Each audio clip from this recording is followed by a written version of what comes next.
How is this going to play itself out? Because this is what I'm seeing. I want to hear what you're seeing. I'm seeing Purdy as rusty.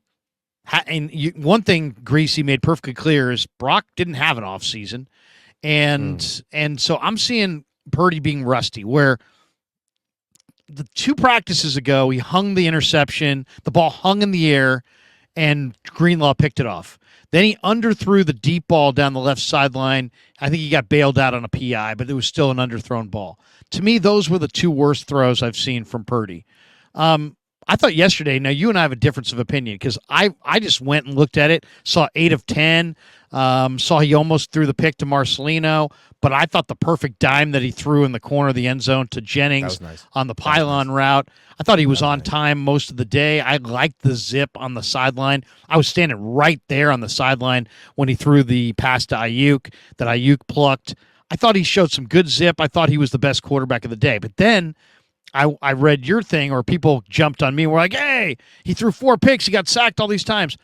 The sacks are very difficult to discern because the play continues. And then the picks, I didn't see 2 picks. I saw a drop pick from Marcelino. I didn't see a second pick. Give me your thoughts. A second drop pick? The Lenore. Okay. On Kittle. That was 2.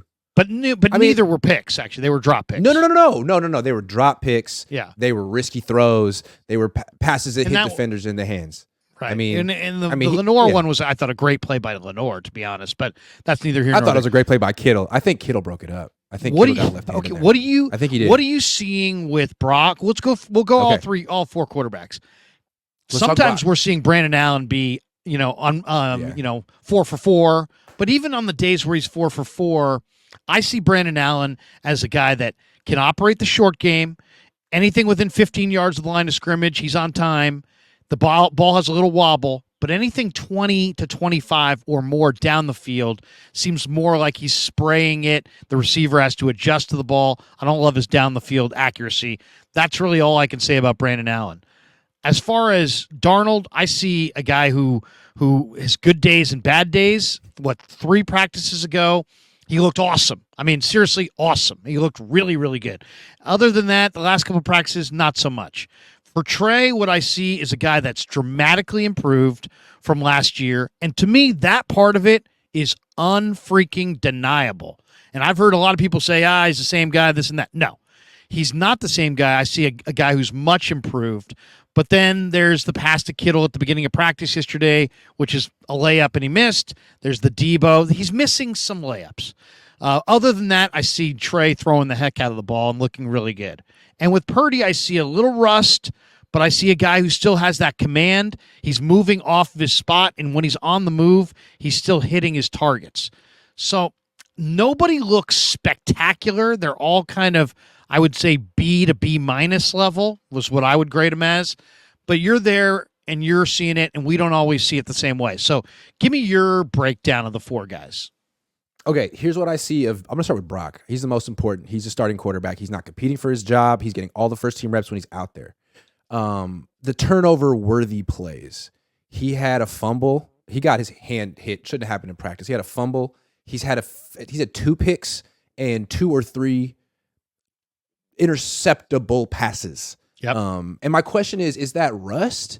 Is that him just going against a great defense? Or is that who he is? I mean, last year he did have a fair number of interceptions dropped, and I think he did at Iowa State too. So I guess we're learning that about Brock, and we'll find out. The other thing I'm looking at with him is, to me, just because he's cleared and on the field does not mean he's 100% of what he was last year physically. And I think the fact that they won't let him throw 3 days in a row proves that he is not fully back to where he was last year. And I want to know, how long is it going to be until he is fully back before they allow him to throw 3 days in a row? Because right now, the fact that he can't, that to me, if Trey Lance had this, they would. Greasy says they're being cautious. They're just being cautious. There's a phrase for this. If Trey Lance can't throw more than 2 days in a row, you know what they call it? Arm fatigue. Arm fatigue. And it's a big deal, and he has to answer for it, and people wring their hands and clutch their pearls, and they say he's a bust. But with Brock, it's whatever. It's not even there. He has arm fatigue right now. And I want to know, is that going to get more pronounced the more he throws, or is he going to build up endurance and it's going to go away? I don't know. It could be that, Or like on the first day of training camp when he was out there, I felt he had a bunch of zip on his throws. He overthrew the 2 deep passes. Like I felt like he was geared up and he was fresh. A rocket. Yep. Yeah, he was fresh. He looked but good. What's it going to be like on August 14th when, you're still like, maybe you're exhausted. Maybe it was a little too ambitious. I don't know. So we see a guy who's like 80% of what he was last year. What's that going to look like in a month? That's what I'm looking for with Brock. And it's to be expected. As soon as they said he's not throwing every day, then we got to adjust our expectations. Okay, he's not 100% back yet, but he's working there. I'm a little afraid that it's going to take longer than people expect. I think he's going to start week 1. But if he loses and they say, hey, Brock, honestly, do you feel like you are the guy you were in the Dallas game in the playoffs? I bet he'd say no. But I don't know. We'll see. What do you see with Trey and Darnold? Darnold's intriguing. I'm going to save Trey. Darnold's intriguing because he has days where he makes really difficult throws. He has a really strong arm. He has all the different, he could throw on the run. He could throw from the pocket. He could hit the short stuff, the long stuff. He has days where you're like, man, like maybe on this team with all these weapons in this defense, you really could fulfill your promise. But then like yesterday, he has this like totally careless 2 for 6 day where it's like, oh, well, and that's just how I feel about Darnold. Like he's not consistent enough. He doesn't take things seriously enough. And no one cares anymore because he's on his 3rd team. Like Trey's under the microscope because he's still on his 1st team and they traded up for him. But Sam's not under the microscope. If he has a good day, everyone's like, hey, cool. And if he doesn't, people are like, well, yeah, that's what we expected. So I think Sam's he's under the microscope if he turns it over. Right. Because he's got a reputation of turning it over. And he hasn't necessarily turned it over. So maybe he's dropping back to pass with the idea of, I'm not going to turn it over. He definitely, we'll say this, he's definitely had some very good days.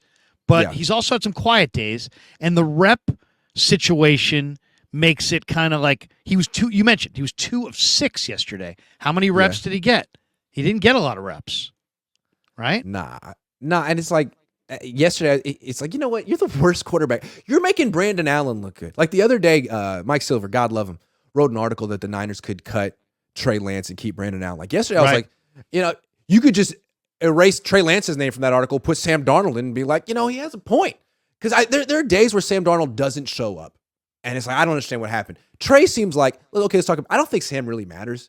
He seems like the kind of guy, he's a backup quarterback. He might give you 3 games. You don't want more than 3 starts in a row from Sam Darnold. He might be good for 2 of them. Colt McCoy. That's the way, I don't trust him. I don't care about his physical attributes. I don't trust Sam Darnold. Trey Lance seems like he's growing up in front of us. I don't think he's a finished product. I think he has a long ways to go, yada, yada, yada. But it's undeniable that he's trending the right direction. Adam Schefter just went on Pat McAfee today and went on a whole long thing like, hey, let's stop making fun of Trey. Let's stop blowing up like one missed throw from practice. Like that's totally not the point. If you look at what he's doing this offseason, the work he did with Jeff Christensen paid off, and he's trending the right direction. He's really young. It doesn't mean he's going to start.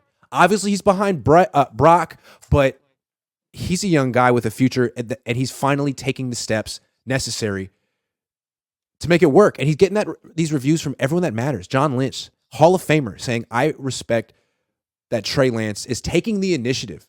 Everyone's saying that. It really makes you feel like he didn't the last 2 years. Like he was really young, and he was taken high, and he was like, well, I'm going to inherit this job. I'm going to inherit this job.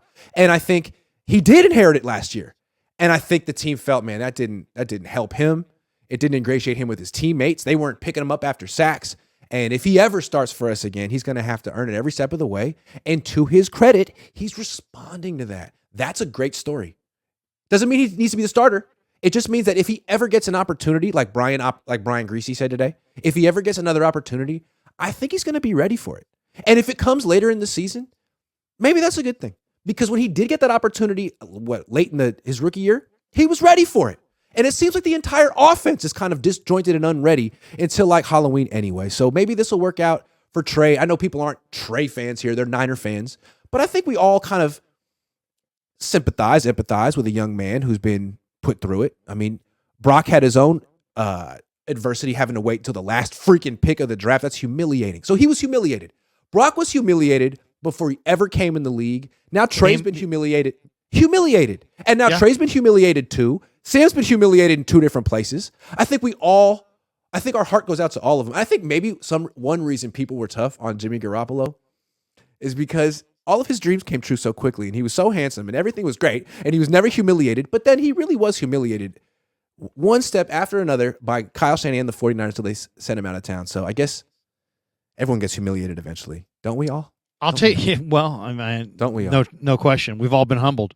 I do think that Brock entered the NFL with a chip on his shoulder because of his draft position. I remember doing an interview with him at the beginning of last year in training camp, or at the beginning of the season, not in training camp, after he had made the roster, because we didn't get in the locker room until after training camp. And I remember asking him about his draft position, and I could just tell that it wasn't his favorite topic and that it was an absolute motivator for him. So I think that was a chip on his shoulder.